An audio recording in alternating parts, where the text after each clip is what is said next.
This is problem 8-40 on page 407. If the angle theta is 30 degrees, determine the minimum coefficient of static friction at A and B so that the roller remains self-locking, regardless of the magnitude of force P applied to the belt. Neglect the weight of the roller and neglect friction between the belt and the vertical surface. So the way this works is there's some sort of a bracket attached to a ceiling or whatever the case may be. The bracket looks something like this and turns at an angle theta from vertical. So here's the angle theta, which is 30 degrees in our case. I'm going to leave it as theta and not, I'll make a note that it's 30 degrees, but I'll plug that in later. I like to work symbolically whenever I can. I think it helps understand the problem and its nature. Anyway, there are two contact points. Oh, well, this isn't really a contact. There's actually a belt in between. Let me make the belt a different color. I'll make it a red belt so it shows up. So there's a thin belt between the wall and this, whatever it is, drum roller. I don't remember what they said. And the contact point over here we will label B, whereas this contact point is A. Now the radius is 30 millimeters. And I gave you the 30 degree angle, so I think we're set. So this is the belt where a force P is applied. And the question is, what exactly is the friction coefficient at A and B so that this is self-locking regardless? So there would be friction between the bracket and the roller and the belt and the roller. If there's no friction between the belt and the roller, then the belt would simply slip out, right? The roller couldn't lock it in place. So there must be friction there. Now that we've been told there's no friction on the back side between the bracket and the belt. How that works, who knows, maybe there's a roller or something. But if there was no friction at A, as you pull the belt down, the roller would just rotate. So that's why there must be friction at A and B.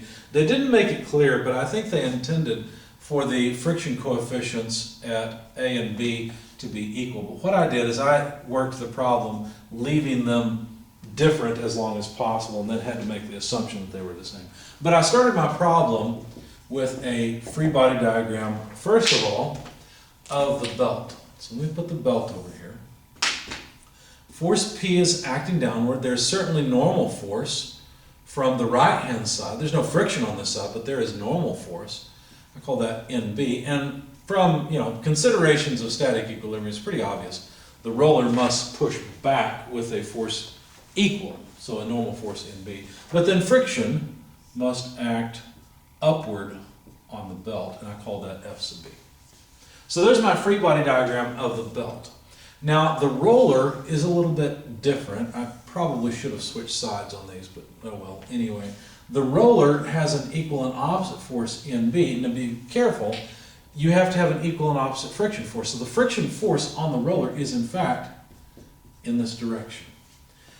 Now at A, there must be a frictional force as well and a normal force, and that normal force is normal to what?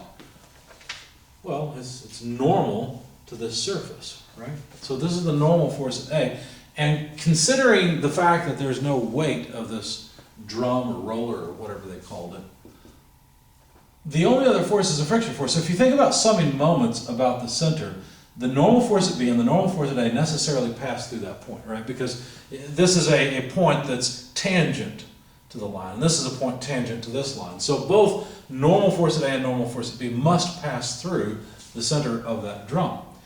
If we think about moments about this point, then NA and B don't provide any moment. The only thing that provides moment for the free body diagram so far is the frictional force at B. So the only direction possible for the friction force at A is, as I've shown, so that the body can be in equilibrium. The sum of moments can be zero. As a matter of fact, summing moments about any point on this body, preferably the center to make it easy, would indicate that the frictional force at B must be equal to the frictional force at A, because both have the same moment arm, and we don't want the drum to turn, or the roller to turn. Now, the frictional force at A is related to the friction coefficient at A times the normal force at A, at maximum, of course. And the friction force at B would be equal to the frictional coefficient times the normal force at B. And I believe they were asking for the minimum friction coefficient. Minimum coefficient of frictions. So if they're the minimum coefficients of friction, then that means that the frictional force is at its maximum with the smallest possible. Because think about it, if the friction force is not at its maximum, that means we could afford a little bit lower friction coefficient. So the equalities must hold then. Now, summing forces on the roller in the horizontal direction would tell you, well, let's see, what have we got? Horizontal direction. Be careful here, keep track of your angles, because notice this angle is in fact theta.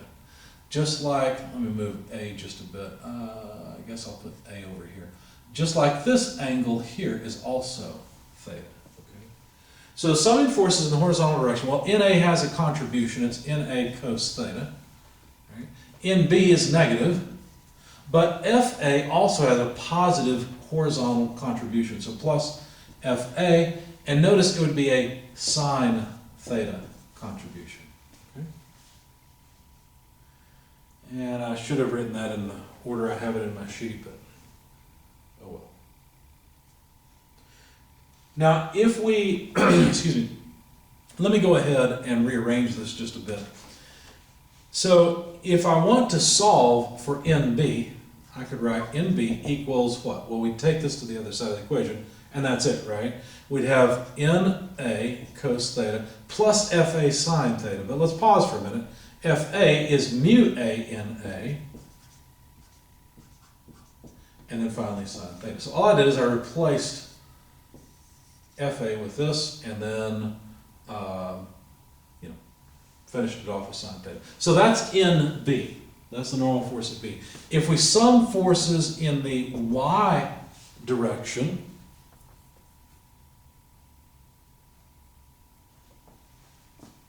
then what would we have? Well, in the y direction, FB acts downward, so minus FB.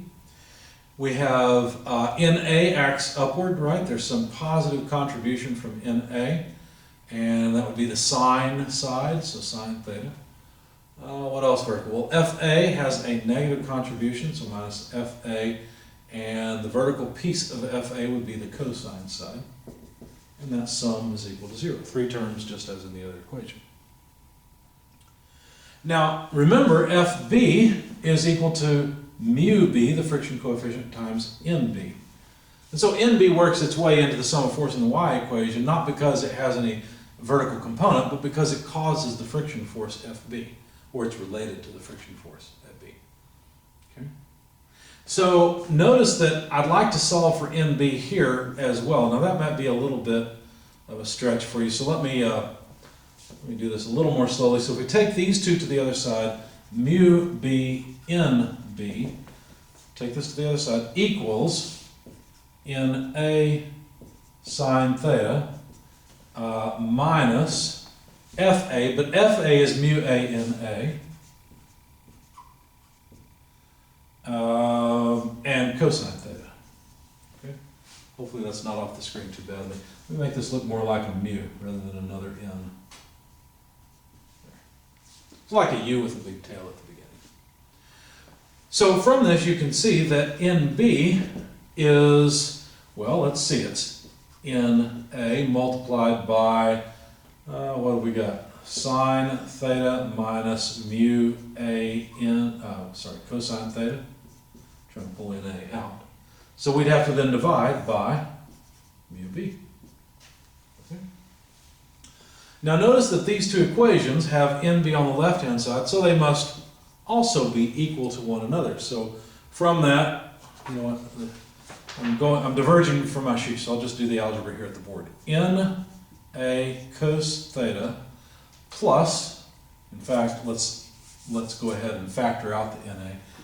NA cos theta plus mu A, sure I don't lose my place, sine theta equals this right-hand side, NA times, let's see, sine theta minus mu A cos theta all over mu b. Now notice NA appears in both of these equations as a multiplier, so we can cancel it out. And at this point, we have to make a decision because we have one equation and two unknowns. Mu A and mu B are the two unknowns. Notice theta is 30 degrees, so that's not a big deal. That's easy. But at this point, I assumed